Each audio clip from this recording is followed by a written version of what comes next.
আমরা আমাদের বাংলাদেশে নির্বাচন হয় হচ্ছে মানুষের উপকারের জন্য, দেশের সেবা করার জন্য একজন প্রার্থী আছে। এই যে বর্তমান ওনারা যে কাজটা করতেছে, এটা কি দেশের সেবা?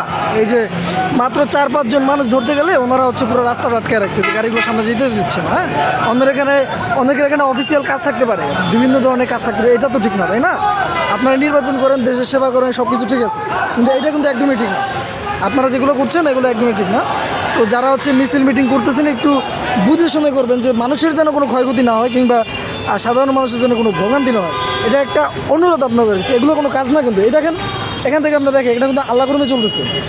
হ্যাঁ, এই যে ওনারা এখন এই যে 4-5টা প্লামেন, কিন্তু মাত্র 4-5 জন নিয়ে পুরো রাস্তাটা আটকে একটা জ্যাম পড়া গেছে।